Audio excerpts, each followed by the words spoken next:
Hello everyone, welcome to my channel. তো চলুন আপনাদের আমি আজকে যে রেসিপিটা বাড়িতে করব সেটা দেখাচ্ছি। সেটা হচ্ছে ঝিঙে পোস্ত। তো ঝিঙে পোস্ত তো সবাই পোস্ত দিয়েই করে খায় আশা করি, কিন্তু আমি যেভাবে করি সেটা আপনাদের আমি দেখাচ্ছি। তো প্রথমেই দেখুন আমি 1 কেজি এখানে ঝিঙে নিয়েছি এবং ঝিঙেটা দেখুন আমি বড় বড় করে কেটে নিয়েছি, বড় বড় পিস করে। এবং আমরা তো ভেতো বাঙালি, একটু আলু ছাড়া চলে না, তাই আমি আলুটাকে একটু আলু ভাজার মতো করে কেটে নিয়েছি। কেন কি ঝিঙেটা তো তাড়াতাড়ি নরম হয়ে যায়, আলুটা তো গলতে হবে। আর এর মধ্যে আমি দেবো নুন হলুদ তো কম্পালসারি, তেল এটা তো জানিনি, কিন্তু আমি স্পেশালি কাঁচা লঙ্কা, এটা কাঁচা লঙ্কা দিয়ে আমি করবো।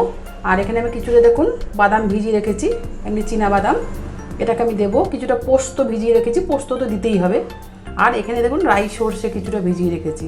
আমি কিন্তু লঙ্কা, বাদাম, পোস্ত, সর্ষে আর সামান্য একটু মানে আমি দুধ দেবো। জল একটু জল তো লাগেই, ঝিঙেতে জল বেরোয়, জল লাগে না, কিন্তু আলুটা সেদ্ধ হওয়ার জন্য যদি লাগে টেস্টের জন্য আমি কিন্তু একটু সামান্য দুধ ব্যবহার করি। সেখানে আমি 1 বাটি দুধ নিয়েছি।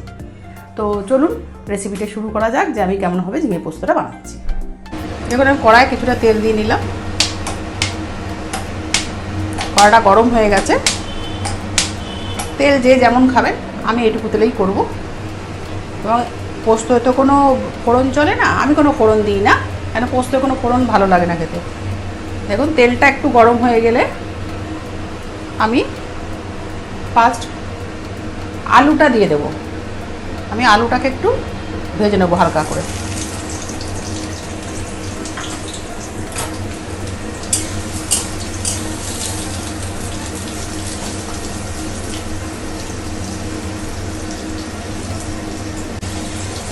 দেখুন ঝিঙেটা হালকা করে ভাজা হয়ে গেছে আলুটা।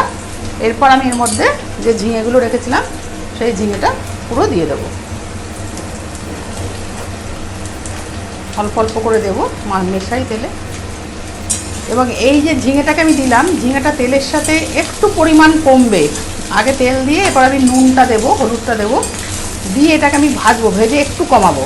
তারপর আমি মশলাটাকে দেবো, যে সমস্ত মশলা আমি রেখেছি ঝিঙে পোস্ত দেওয়ার জন্য সেটা আমি দেবো। আমি এখন একটু নুন, দেখুন ছোটো চামচের 1 চামচ নুন দিলাম, আর এই 1 চামচ নুন দিলাম। আর আমি এখন দেবো না, পরে লাগবে সেই পরিমাণ নুন দেবো। আর আমি এখানে হলুদটা পুরোই দিয়ে দিলাম, খুব বেশি হলুদ দেবো না, আমি 1 চামচ দেবো। এবারে এটাকে আমি ঝিঙেটাকে আলুটাকে পুরো ভেজে, আগে ঝিঙেটা একটু নরম হবে, তারপর আমি মশলা দিয়ে কষাবো। একটু স্লাইট হয়ে গেলে একটু মিষ্টি দেবেন, কেন কি ঝিঙে পোস্ত তো একটু স্লাইট মিষ্টি না দিলে ভালো লাগবে না, টেস্ট আসবে না খেতে।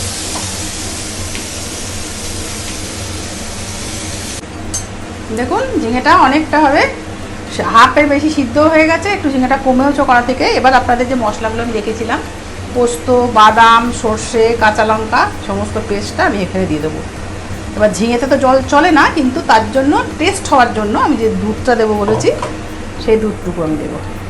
এবার আমি এটাকে একটু নেড়ে নেব, ভালো করে মিশিয়ে নেব ঝিঙের সাথে। আপনারাও করে দেখুন আপনাদের ভালো লাগে কি না। আমার তো ভীষণ ভালো লাগে খেতে, খুব টেস্ট হয়। আপনারা করে একবার খান, না করে খেলে তো আর বুঝতে পারবেন না, খুব ভালো হয় খেতে। এটা ঝিঙে পোস্তও বলতে পারেন, আবার দুধ দিয়ে ঝিঙের ডালনাও বলতে পারেন, দুধ পোস্ত দিয়ে ঝিঙের ডালনা। আপনি যেটাই দেখুন, এই যে এই মশলাটা মাখিয়ে নিলাম। এরপর একটু ভাজা হয়ে গেলে 2 মিনিট আপনি একটু এই মশলাগুলোকে একটু ভেজে মাখিয়ে ভালো করে একটু ভেজে নিলেন ঝিঙের সাথে। তারপর দুধটা দিয়ে আপনি 10 মিনিট থেকে 15 মিনিট ঢাকা দিয়ে রাখবেন, ব্যাস। তারপরে দেখবেন আপনার জিনিসটা রেডি হয়ে গেছে, দুধ দিয়ে ঝিঙে পোস্ত রেডি। এই দেখুন ফুটছে। এবার এই ফোটার পর আমি এই যে দুধটা দিয়ে আমি ঢাকা দিয়ে দেবো, কেন একটু সর্ষের গন্ধটা না হলে ভালো লাগবে না খেতে। তো দুধটা আমি এই মিক্সিতে যে মশলাটা করেছিলাম, জল তো এক্সট্রা দিতে পারবো না, আমি এর মধ্যে দিয়ে দিলাম। দিয়ে এটাকে ভালো করে এটাকে ধুয়ে নিলাম, কারণ আমি জল দিতে পারবো না ঝিঙে পোস্তে, এরপর জল দিলে ভালো লাগবে না।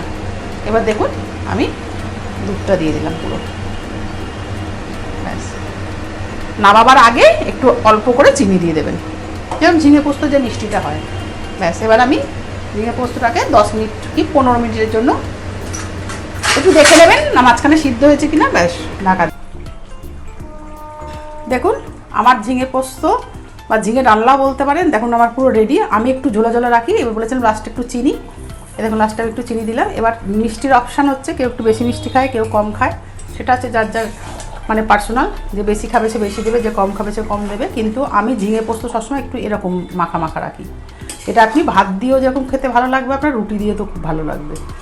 তো আপনারাও তাড়াতাড়ি করে ফেলুন।